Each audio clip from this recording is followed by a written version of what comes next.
Life after death हा जो प्रकार आहे ना, हा खरंच खूप महत्त्वाचा आहे. आपण कित्येक लोकांना जीव वाचवून त्यांना चांगलं लाईफ देऊ शकतो.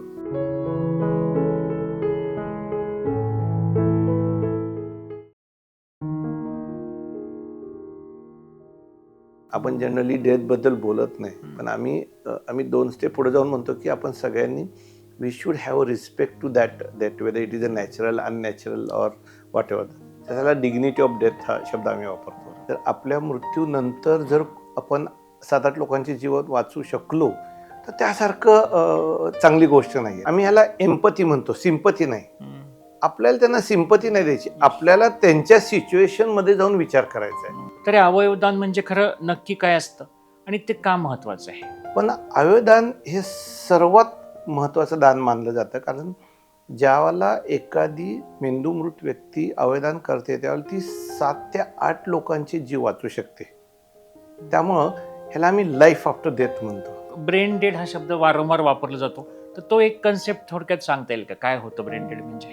आणि बऱ्याचदा 2 शब्दामध्ये लोकांचं कन्फ्युजन होतं की ऑर्गन डोनेशन आणि ऑर्गन ट्रान्सप्लांट. आम्ही सांगतो की पूर्ण 100% फॅमिली विलिंग पाहिजे. एकाला जरी शंका असेल, कृपया या, आपण बसू, त्यांची शंका दूर करतो, त्यांच्याशी बोलतो आणि ह्यानंतर जर तुमचं एकमत झालं तर मग आपण पुढची प्रोसेस चालू करायची. कारण ती प्रोसेस आहे. की काही आपण आता ब्रेन डेड नाही किंवा काही आता आजार नाही, पण मला इच्छा आहे की मला तो देहदानाचा असेल किंवा ऑर्गन डोनेशनचा आहे, तर तो फॉर्म आधीच भरायचा आहे, तर त्यासाठी काय प्रोसेस असतं? माझी फक्त एकच विनंती आहे की मी कन्सेंट द्यायच्या आधी माझी कन्सेंट घ्या की मी अवयवदान करण्यासाठी तयार आहे म्हणून. प्रत्येकजण त्यांच्या त्यांच्या पद्धतीने आपल्याला काहीतरी चांगल्या गोष्टी शिकवून जातो.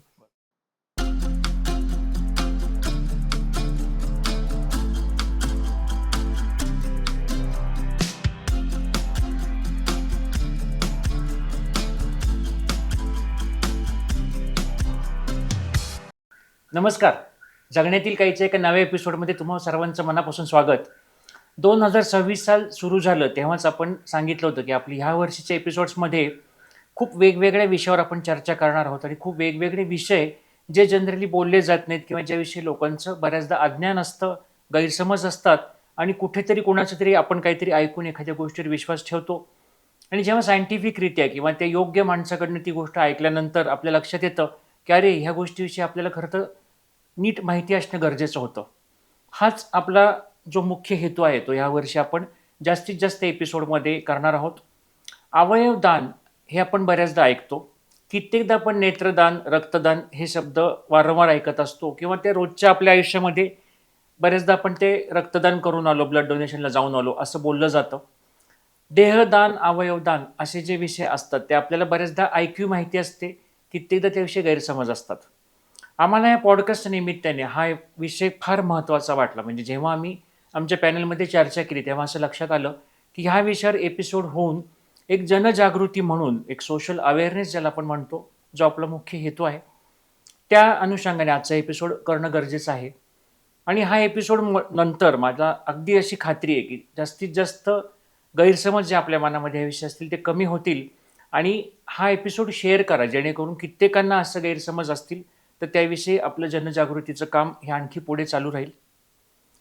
डॉक्टर कपिल झिरपे सर यांचा आणि माझा परिचय नुकताच काही कारणांनी झाला आणि त्यांच्याशी बोलताना मला लक्षात आलं की गेली 30हून जास्त वर्ष सर रुबी हॉल येथे न्यूरोट्रामा युनिटचे ICU कन्सल्टंट म्हणून काम करतायत आणि ह्या अवयवदान किंवा देहदान या विषयामध्ये खूप कळकळीने आणि आपुलकीने ते गेले अनेक वर्ष इंडिव्हिज्युअल लेवलवर काउन्सिलिंग असेल किंवा इतर काही माध्यमातून असेल ते या जनजागृतीचं काम करतायत. आज आपण सरांशीच गप्पांमधून ह्या विषयावरती बोलणार आहोत. तर नमस्कार सर, आमच्या जगण्यातील काहीवर तुमचे मनापासून स्वागत.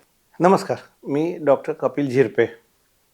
मी 30 वर्षापासून रुबी हॉल क्लिनिक पुणे येथे अतिदक्षता विभाग येथे कार्यरत आहे. मी न्यूरो ट्रॉमा इंटेन्सिव्ह केअर युनिटचा इन्चार्ज आहे आणि गेले ऑलमोस्ट 25 वर्षापासून मी अवयवदान आणि त्याबद्दलची जागृती ह्याबद्दल कार्य करत आहे. रुबी हॉलमध्ये आम्ही पहिलं कॅडावर ऑर्गन डोनेशन म्हणजे मेंदू मृत्यूनंतर अवयवदान म्हणतो ते 1997 11 एप्रिलला केलं आहे. तेव्हापासून ह्या विषयामध्ये आम्ही जेवढं शक्य तेवढं प्रयत्न करायचा, मॅक्झिमम काम करायचा प्रयत्न करत आहोत. तर आज आपल्या ह्या गप्पांमधनं खरंच आमच्या प्रेक्षकांना ह्याविषयी खूप जास्त उत्सुकता होती या विषयाची. एक सगळ्यात मला बेसिक असा प्रश्न पासून सुरुवात करायची, की अवयवदान असं आपण नेहमी म्हणतो. तर हे अवयवदान म्हणजे खरं नक्की काय असतं आणि ते का महत्वाचं आहे? अवयवदान हे सगळ्यात श्रेष्ठ दान म्हणतो. जसं आपण अन्नदान करतो, आपण ज्ञानदान करतो, वेगवेगळ्या प्रकारचे दान करतो आणि ते निश्चित प्रत्येकाने करावे. पण अवयवदान हे सर्वात महत्त्वाचं दान मानलं जातं, कारण ज्यावेळेला एखादी मेंदूमृत व्यक्ती अवयवदान करते त्यावेळेला ती 7 ते 8 लोकांचे जीव वाचवू शकते. त्यामुळं ह्याला आम्ही लाईफ आफ्टर डेथ म्हणतो. ओके. म्हणजे मृत्यूनंतरचं जीवन. तर आपल्या मृत्यूनंतर जर आपण 7-8 लोकांचे जीवन वाचवू शकलो, तर त्यासारखं चांगली गोष्ट नाही आहे. त्यामुळे अवयवदान हे सर्वात श्रेष्ठ दान मानलं जातं. आणि जे कोणी फॅमिलीज आपल्या नातेवाईकांच्या दुर्दैवी मृत्यूनंतर हे करायला तयार होतात, ते निश्चितच त्याबाबत खूप समाधानी असतात. आता अवयवदान म्हणजे काय? आता अवयवदानमध्ये वेगवेगळे प्रकार असतात. थोडंसं तिथं कन्फ्युजन आहे. म्हणजे देहदान असतं, मृत्यूनंतर अवयवदान असतं किंवा आपण लाईव्ह डोनेशन म्हणतो. मी सुरुवात लाईव्ह डोनेशनपासून करतो. लाईव्ह डोनेशन म्हणजे कसं, की जिवंत व्यक्ती काय काय देऊ शकते एखाद्याचा जीव वाचवण्यासाठी. तर त्यातलं पहिलं ब्लड डोनेशन येतं. आपण सर्व ब्लड डोनेट करतो, त्यामुळे ते पण डोनेशनच आहे. राईट.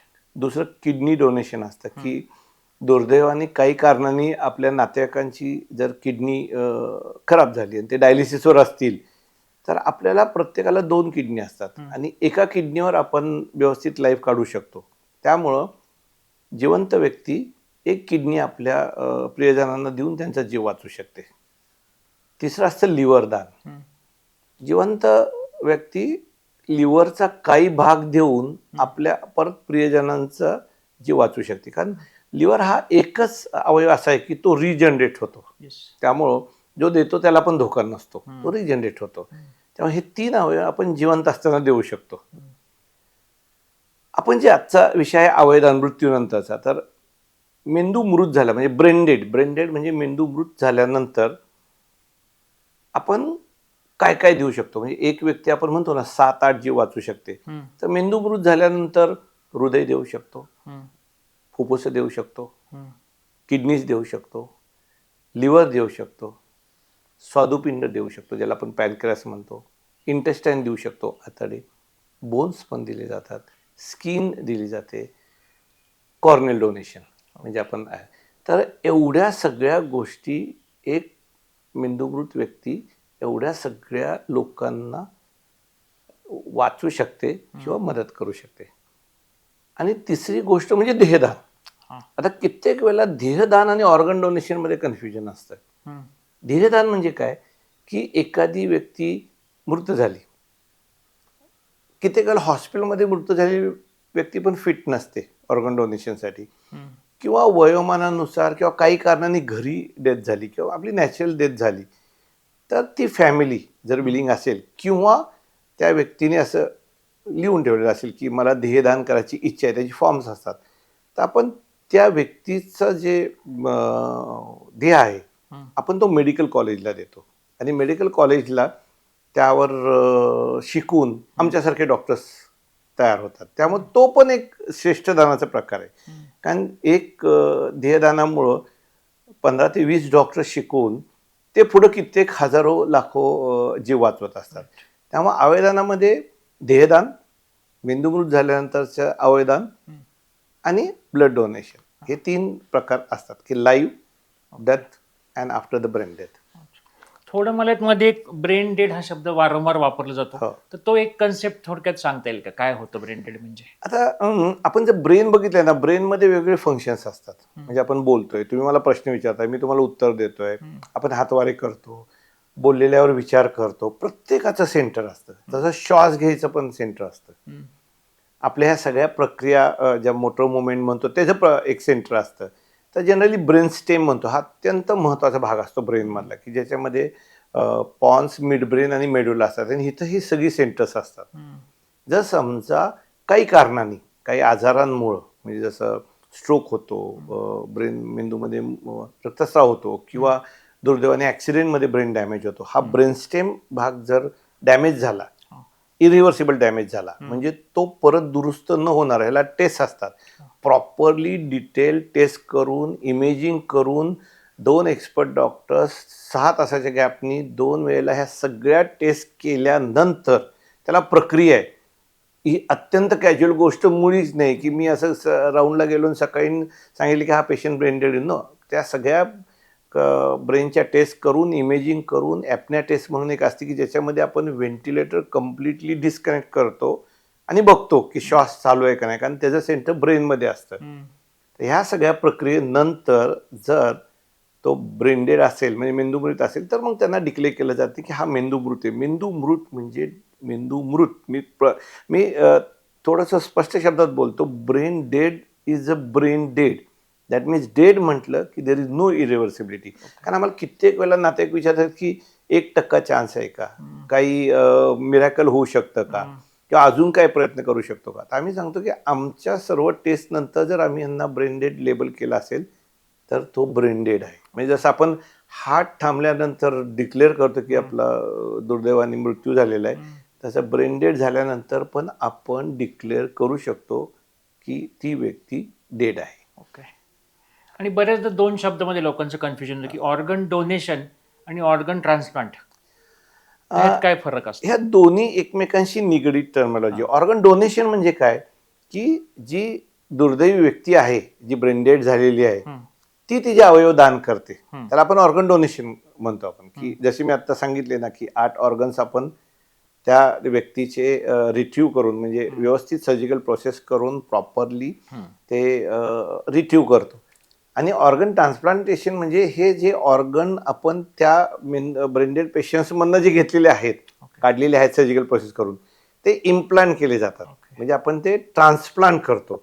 आता ज्यावेळेला एखादी व्यक्ती ब्रेन डेड होती त्यावेळेला हे जे सगळे अवयव असतात ना, ते वेगवेगळ्या व्यक्तींना जातात, ते एकाच व्यक्तीमध्ये जात नाहीत.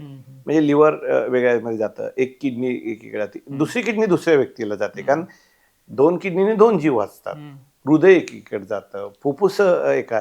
तर हे सगळ्या त्या जे गरजू पेशंट असतात त्या पेशंट्समध्ये ते ट्रान्सप्लांट केले जातात. म्हणजे ऑर्गन डोनेशन म्हणजे जी ब्रेन डेड झालेली व्यक्ती ती डोनेट करते, आणि ऑर्गन ट्रान्सप्लांटेशन म्हणजे जे ऑर्गन आपण रिट्रीव्ह केलेत ब्रेन डेड पेशंटपासून ते आपण नीडी पेशंट्समध्ये ट्रान्सप्लांट करतो. आता तुम्ही एवढे वर्ष या क्षेत्रामध्ये कार्यरत आहात, तर जेव्हा तुमच्यावर ही वेळ तर बऱ्याचदा येतच असणार आहे, तर पहिल्यांदा तुम्ही ह्या गोष्टीची नातेवाईकांशी कशा पद्धतीने चर्चा सुरू होते? आता हा प्रश्न आहे ना खूप अवघड आहे. त्याचं कारण सांगतो. आपल्या समाजामध्ये डेथ ही खूप निगेटिव्ह आहे, आणि कित्येक वेळेला ती अनएक्सपेक्टेड आलेली असते. जर अनएक्सपेक्टेड सडन डेथ असेल, it is very difficult to accept. लोकांची मानसिक तयारी व्हायला खूप अवघड जातं. आता दुर्दैवाने काय होतं, हे जे ब्रेन डेड पेशंट असतात, कित्येक वेळेला ते यंगस्टर्स असतात, तरुण असतात, ॲक्सिडेंटची विक्टीम असतात.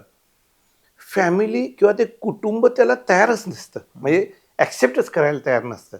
त्यामुळे त्यांच्याशी हे विषय बोलताना ना खूप काळजी घ्यावी लागते. म्हणजे पहिली गोष्ट, आम्ही ह्याला एम्पथी म्हणतो, सिम्पथी नाही. आपल्याला त्यांना सिम्पथी नाही द्यायची, आपल्याला त्यांच्या सिच्युएशनमध्ये जाऊन विचार करायचा आहे. मग आम्ही त्यांच्यावर बसतो, त्यांच्यावर चर्चा करतो, त्यांना सांगतो परिस्थिती, त्यांना त्यांचा योग्य वेळ देतो. म्हणजे त्यांना हा कन्सेप्ट, म्हणजे ब्रेन डेड हे ॲक्सेप्ट करायला कित्येक तास ते कित्येक दिवस लागू शकतात. ह्याच्यामध्ये सोशो इकॉनॉमिक क्लासचा काही संबंध नाही. म्हणजे एज्युकेटेड, वेल सेटल लोक लवकर ॲक्सेप्ट करतात असं नाही. मी कित्येक एज्युकेटेड लोकांना 8 दिवस टाईम घेताना बघितलेलं आहे, आणि तुम्हाला द्यावा लागतो. त्यामुळे त्यांना पहिल्यांदा आपण त्यांना त्यांची मानसिकता समजून घ्यावी लागते. दुसरी गोष्ट, त्यांच्या दुःखात आपल्याला सामील व्हावं लागतं, आणि त्यानंतर मग आपण त्यांना समजावून सांगतो की ही इरिव्हर्सिबल स्टेज आहे, ह्यानंतर जीवन नाहीये. आपण अशा स्टेजला आलेलो आहे की आता सगळं कृत्रिम ह्याच्यावर चालू आहे. श्वास कृत्रिम चालू आहे, हार्टचं पंपिंग आपण औषध देऊन देतोय, हालचाल काही नाहीये, न्यूट्रिशन चालू आहे. त्यामुळं आपला दुर्दैवाने आपला जो नातेवाईक आहे तो अशा स्टेजला आलाय की तो परत जिवंत होणार नाहीये. तर अशा वेळेला त्यांना आपण तो पहिली जी स्टेप असते ती त्यांची मानसिकता समजावून घेऊन त्यांना मानसिकरित्या आपल्याला तयार करावं लागतं ब्रेन डेड ॲक्सेप्ट करायला. त्यानंतर मग ते आम्हाला नॅचरली ऑप्शन विचारतात मानसिक तयारी झाल्यानंतर, की पुढं काय करायचं? मग अशा वेळेला आम्ही त्यांना एक शक्यता सांगतो, की तुम्हाला जर 7-8 लोकांचे जीव वाचवायचे असतील, की अवयवदान हे श्रेष्ठ दान आहे, तर तुम्ही ऑर्गन डोनेशनचा विचार करू शकता. ऑर्गन डोनेशन हे व्हॉलेंटिअर आहे, ऐच्छिक आहे. त्यामध्ये कुठलाही स्ट्रेस चालत नाही, कुठलाही फोर्स चालत नाही, कुठल्याही गोष्टीसाठी मागं लागता येत नाही. आम्ही त्यांना सांगतो ही तुमची इच्छा आहे, व्हॉलंटरी म्हणजे ऐच्छिक इच्छा आहे. बरोबर. तुम्ही जर मानसिकरित्या जर आणि पूर्ण फॅमिली रेडी पाहिजे. कित्येक वेळेला फॅमिलीमध्ये आई, वडील, भाऊ, बहीण खूप नातेवाईक असतात. आम्ही सांगतो की पूर्ण 100% फॅमिली विलिंग पाहिजे. एकाला जरी शंका असेल, कृपया या, आपण बसू, त्यांची शंका दूर करतो, त्यांच्याशी बोलतो आणि ह्यानंतर जर तुमचं एकमत झालं, तर मग आपण पुढची प्रोसेस चालू करायची. कारण ती प्रोसेस आहे. म्हणजे त्यांनी कन्सेंट दिल्यानंतर 12 ते 14 तास लागू शकतात ह्या सगळ्या प्रोसेसला ऑर्गन रिट्रीव्ह करून इम्प्लांट करायला. आणि फॅमिलीतले कोण जास्त मेंबर्स असतात की ज्यांच्याशी बोलणं हे गरजेचं आणि महत्वाचं असतं? आता कसं आहे की त्यासाठी आपलं भारतीय लॉ आहे. म्हणजे इंडियन लॉनुसार ज्याला आपण थोआ ॲक्ट म्हणतो, जो गव्हर्नमेंटनी 1994-1995 मध्ये केलेला आहे, की ट्रान्सप्लांट ॲक्ट म्हणतो. त्यानुसार अगदी जवळच्या नातेवाईकांना अधिकार असतो. म्हणजे लग्न झालेलं असेल तर पत्नीला अधिकार असतो, पतीला असतो. जर समजा दुर्दैवाने पत्नी असेल तर आई वडिलांचं लागतं. अलीकडे गव्हर्नमेंटने त्यात काही अजून ॲडिशनल चेंजेस केलेले आहेत. म्हणजे त्याला अमेंडमेंट म्हणतो, की जेणेकरून ग्राउंड लेवलला म्हणजे आम्ही काम करत असताना आम्हाला अडचण येऊ नये, की ग्रँडसन्स, ग्रँड पॅरेंट्स, यांना पण आता त्या गव्हर्नमेंटनी ह्या डिसिजन प्रोसेसमध्ये कन्सेंट देण्यासाठी परमिशन दिलेली आहे.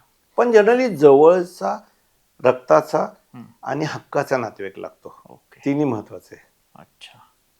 आता ह्या अशा रेग्युलर बेसिसवर असं चालू असं तुमचं काम, असं काही प्रसंग आहेत की असा जो आठवणीत राहिले किंवा असं काळजावर आपल्या एखादा तो लक्षात राहिली गोष्टी अशा? खूप आहेत.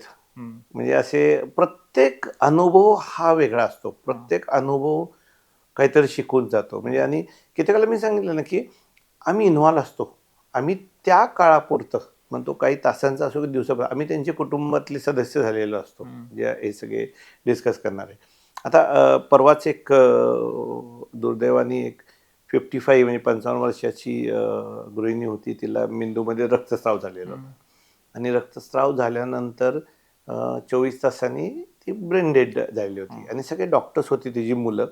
त्यामुळे आम्ही 48 तासानंतर म्हणजे 24 तास अजून गेले तर आम्ही त्यांच्याशी विषय काढला, की त्यांनी विचारलं आता काय करू शकतो, कारण त्यांना माहीत होतं ब्रेन डेड म्हणजे काय.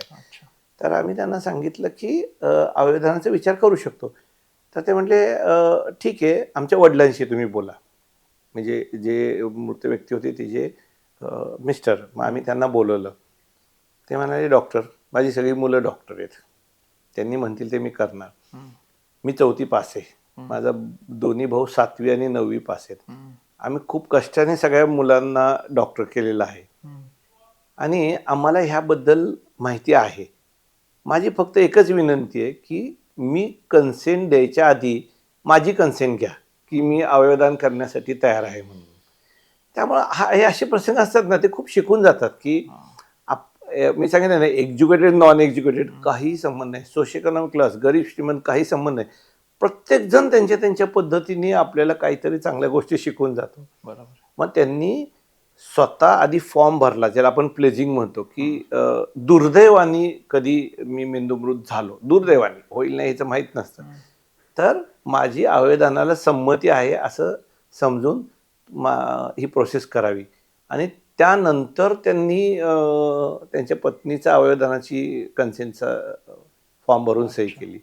तर आता शिकण्यासारखं खूप आहे, की हे लाईफ आफ्टर डेथ हा जो प्रकार आहे ना, हा खरंच खूप महत्त्वाचा आहे, की आपण कित्येक लोकांना जीव वाचवून त्यांना चांगलं लाईफ देऊ शकतो.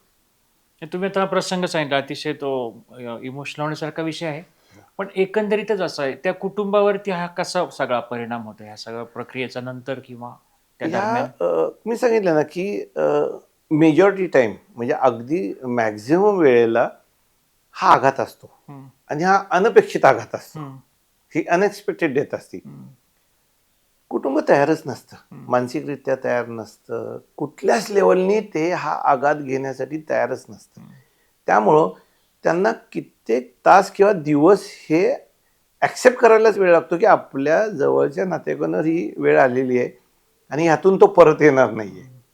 त्यामुळे हा फक्त विषय आजाराचा किंवा ह्याचा नाही आहे, एक तर अनएक्सपेक्टेड अनपेक्षित आलेला अत्यंत वाईट वेळ असतील, त्यामध्ये तुम्हाला पुढचे डिसिजन्स घ्यायचे असतात. त्यामुळे ही परिस्थिती कुणावर येऊ नये, पण त्यांची जर मानसिक अवस्था बघितली ना, भयंकर अवघड असतं. त्यांना त्यांना समजून सांगणे किंवा त्यांना समजून घेणे. आणि आपण फक्त सायन्सचा विचार करतो किंवा आपण म्हणतो ना की एक जीवातून आपण 8 जीव वाचवणार आहेत. आपल्याला त्यांचे प्रॉब्लेम माहीत नसतात.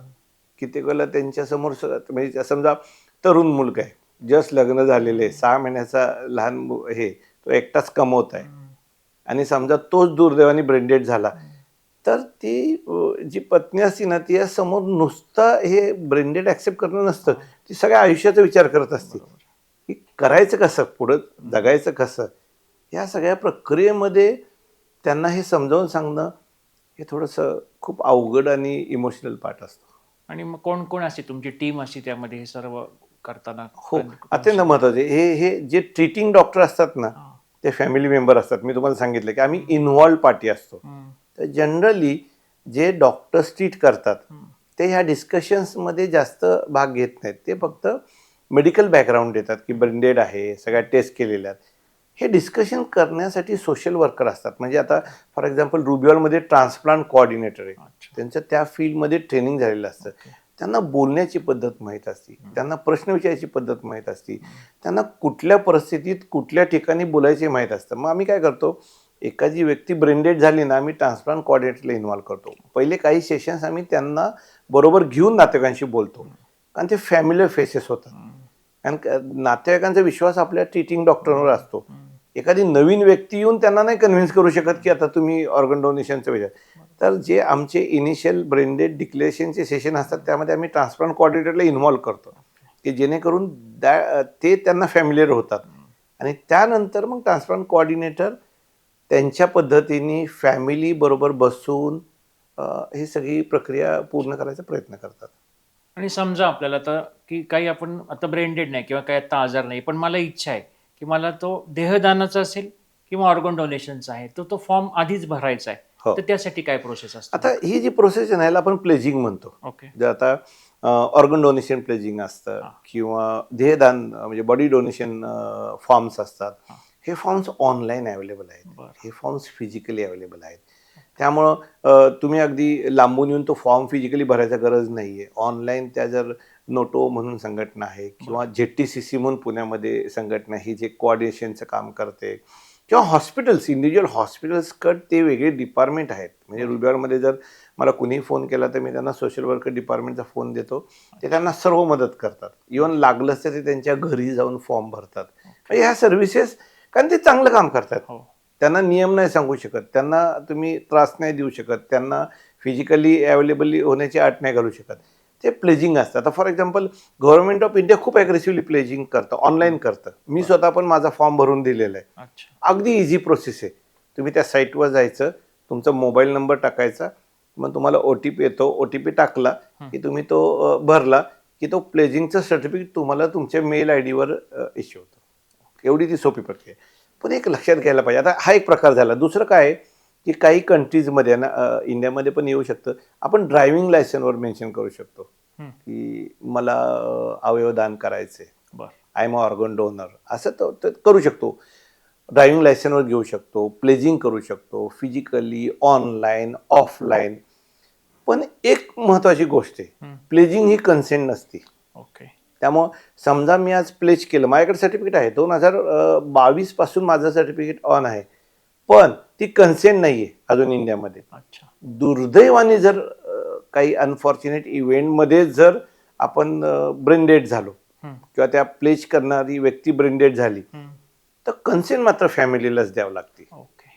पण त्याचा फायदा काय असतो, समजा प्लेज केलेलं सर्टिफिकेट माझ्याकडे आहे आणि फॅमिली विलिंग नाही आहे, तर मी फॅमिलीला कन्व्हिन्स करण्यासाठी म्हणू शकतो की तुमचं तो हक्क आहे तुम्ही डिसिजन घ्या, पण तुमच्या प्रियजनांनी मेन्शन करून ठेवले की त्यांना ऑर्गन डोनेशन करायचं, त्यांच्या इच्छेला मान द्या, त्यांच्या शेवटच्या इच्छेला मान द्या. बरोबर मी एक छोटंसं उदाहरण सांगतो की रिसेंटली काही महिन्यापूर्वी माझ्याकडे एक मिडल एज लेडी होती. आयसी ब्लीड, मेंदूमध्ये रक्तस्राव झालेली होती आणि ब्रेंडेड होती. तिचे मिस्टर काय तयार नव्हते, ते ॲक्सेप्टच करायला तयार नव्हते. 8 दिवस आम्ही त्यांना सांगत होतो ब्रेंडेड नाही. त्यांच्या दोन्ही मुली होत्या, त्या तयार होत्या थोड्या थोड्या, पण मिस्टर म्हटले मी ॲक्सेप्ट करत नाही, मला हा विषयच नाही काढायचा. तर आम्ही म्हटलं ठीक आहे, तुमची तो रिस्पेक्ट आहे. 9व्या दिवशी मुलगी आली, मोठी मुलगी माझ्याकडे. ती म्हटली डॉक्टर झिरपे, आम्हाला आवेदन करायचं आहे. तर म्हटलं बसा तुम्ही, मी तुम्हाला सगळी प्रक्रिया सांगतो. पण मी त्यांना विचारलं की तुम्हाला आज का एवढं 9व्या दिवशी का वाटलं असं करावं? ते म्हटले काही नाही, आईचं कपाट थोडंसं साफ करत असताना आम्हाला तो प्लेज कार्ड मिळालं आणि त्यामध्ये आईने मेन्शन केलं होतं की तिला अवयवदान करायचं आहे. मग वडील म्हटले आता तिची इच्छा आहे तर आपण बोलण्यात काही हे नाही आहे. आणि मग वडील तयार झाले. तर असा पण इफेक्ट होऊ शकतो, पण कन्सेंट ही फॅमिलीचीच लागते. अच्छा. आणि हे फॉर्म म्हणजे ऑनलाईन तुम्ही भरू शकता, एकदा ते भरलं की त्याचं सर्टिफिकेट तुम्ही ते जवळ ठेवलं. हो हो, तुम्ही ते ॲक्च्युली ना ते फॅसिलिटेशन म्हणतो. म्हणजे तो कन्सेप्ट आपल्याला पटलाय का आणि तो कन्सेप्ट आपण स्प्रेड करायचा का, म्हणजे प्लेजिंग हे कन्सेंटचे एक प्री स्टेप झाली असं तुम्ही म्हणू शकता. आणि देहदानाच्या फॉर्मचं पण असंच सेम आहे, ऑनलाईन अवेलेबल आहेत, ऑफलाईन अवेलेबल आहेत. ओके. घरी येतात, घरून पिकअप करतात, प्रॉपरली गव्हर्मेंट हॉस्पिटलला जाऊन ते प्रोसेस करतात. प्रत्येक ठिकाणी आपण त्या बॉडीचा ऑनर मेंटेन करतो. प्लीज, त्याला आपण काय म्हणतो माहिती का, डिग्निटी ऑफ डेथ.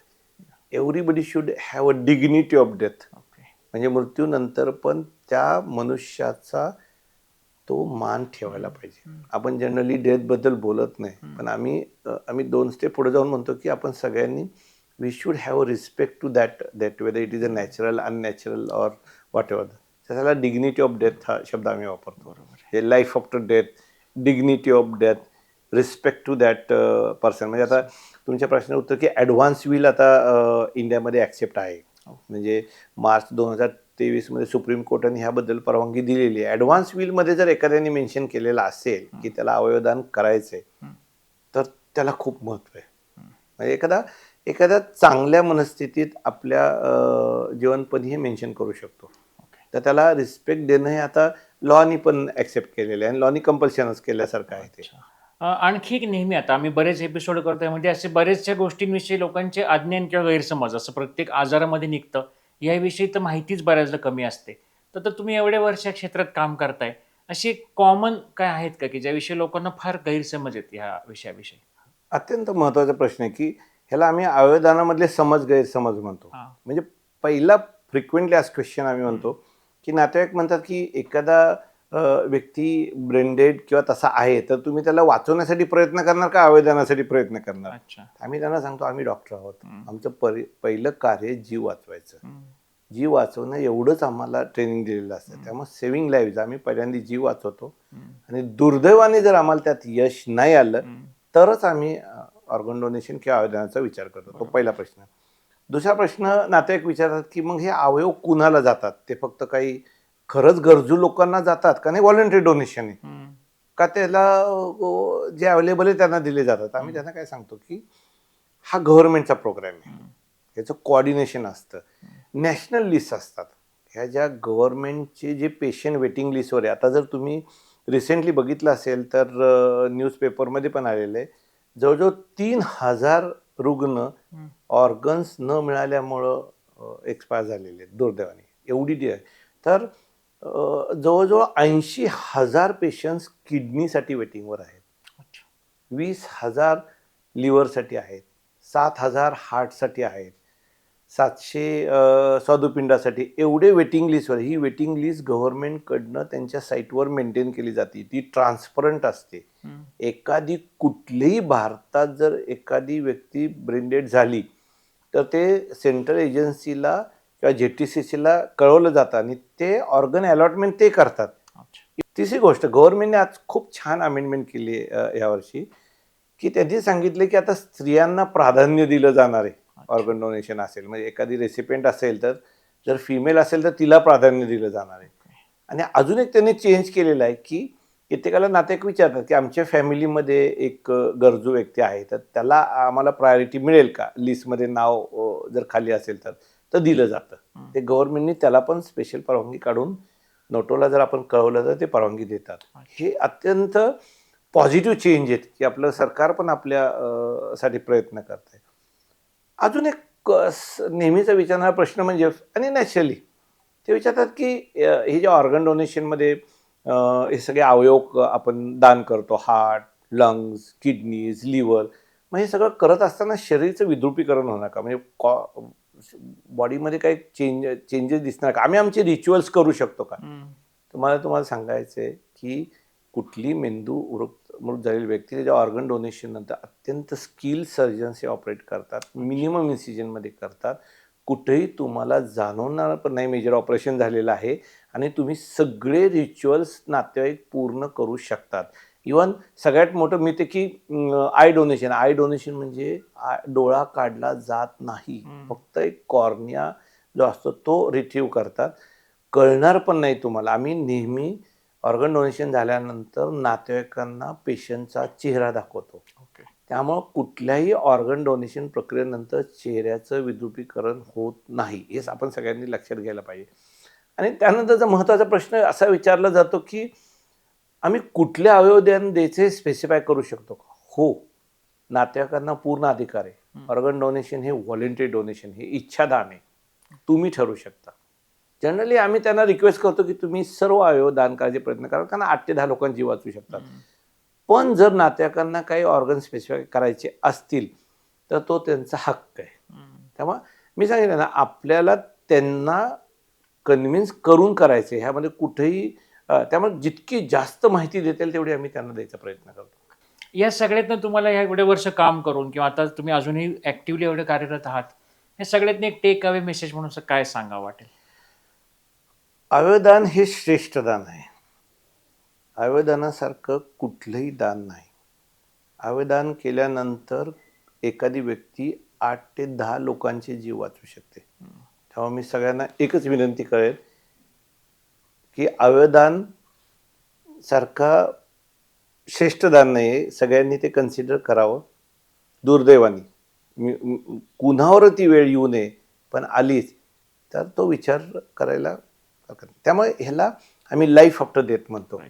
म्हणजे मृत्यूनंतरचं जीवन, आणि हे मृत्यूनंतर 8 ते 10 लोकांचं जीवन आहे. खरं आहे. तर या एका खूप पॉझिटिव्ह नोटवरती आपण आजच्या एपिसोडचा शेवट करत आहोत की लाईफ आफ्टर डेथ हा कन्सेप्ट प्रत्येकाने, मला वाटतं, हे वाक्य लक्षात ठेवावं की आपण गेल्यानंतर सुद्धा आपल्या आठवणी कित्येकांच्या आयुष्यामध्ये राहतात. 50 वर्ष, 100 वर्ष लोक आपल्याला लक्षात ठेवतात. पण अवयवदान ह्या गोष्टीमुळे आपण ॲक्च्युली फिजिकली एखाद्याच्या शरीरामध्ये वास करत असतो आणि त्या माणसाचं आयुष्य सुकर करण्यासाठी मदत करू शकतो. हा फार एक मोठा कन्सेप्ट आहे आणि ह्याच्याकडे फार ब्रॉड व्ह्यूनी पाहिल्यानंतर त्यातलं लक्षात येतं की किती मोठी गोष्ट आहे. तर ह्या एपिसोडनंतर नक्कीच तुम्हाला आणखी बरेचसे प्रश्न असतील तर नक्की आम्हाला अभिप्राय सेक्शनमध्ये कळवा. आपण सरांशी कॉन्टॅक्ट करून त्याविषयी आणखी चर्चा करूया आणि असंच आपण पुढच्या एका एपिसोडमध्ये एका नवीन गेस्टसोबत एका नवीन विषयावर चर्चा करण्यासाठी भेटूयात. थँक्यू. तर सर, तुम्ही आज इथे आलात आणि आमच्या चॅनलवर आपण ह्या महत्त्वाच्या विषयावर चर्चा केली, तर आमच्या सर्व टीमतर्फे थँक्यू. थँक्यू.